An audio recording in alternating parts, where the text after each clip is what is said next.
Aynan mana shu uchrashuvdagi g'alaba O'zbekiston terma jamoasining Jahon chempionati saralash musobaqasi navbatdagi bosqichiga chiqishi uchun zamin hozirlashi bor gap.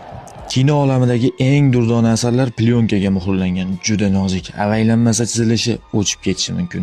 Meni bolaligim afsonasi ham xuddi plyonkaga yozilgan kino kabi, xuddiki millionlar qalbidan chizilib o'chib ketgandek. Men futbol ko'rish uchun emas, shu ovozni eshitish uchun shoshardim. O'sha salom beriladigan joyini o'tkazib yubormaslik uchun. Esimda mahallada kattalarga qo'shilib to'p tepardik. Shunda kimdir aytdi, futbol boshlandi deb. Hamma uyga shoshganda men ham uyga kirib televizorni yoqqanman va o'sha oltin ovozni eshitganman. Bu meni ilk futbolga kirib kelishim edi. Ha, bu meni bolaligim, men kabi sizning ham.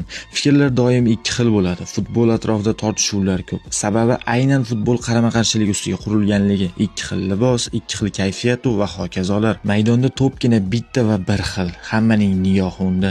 Men esa ekranda ovoz yangrayotgan, futbolchilarni mohirlik bilan tanishtirayotgan inson kimligiga qiziqardim. O'sha davrda bu qurilmalar, internet va platformalar yo'q. Bular yo'qmi demak, surat ham yo'q.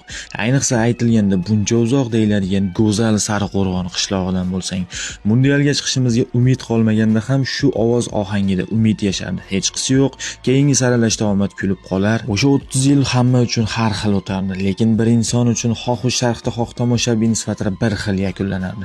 Orzuyim jahon chempionati emas, unda vatan jamoasi o'ynaganini sharhlash deya chuqur xo'rsinardim. Mana vaqt o'tib mundial tomonga shaylandik. Nihoyat vatan jamoasi Amerika maydonlarida saf tortishadi, lekin o'sha oltin ovoz sohibining ilk o'yinni sharhlash orzusi ushalarmikin, bilmadim. Mayli bu videoni bitta inson ko'rsa ham, soxta emas, chin yurakdan yozib qoldiring, kerakli insonlarga yetib borsin. O'sha azaliy orzuni ushaltirishda o'z hissangizni qo'shing.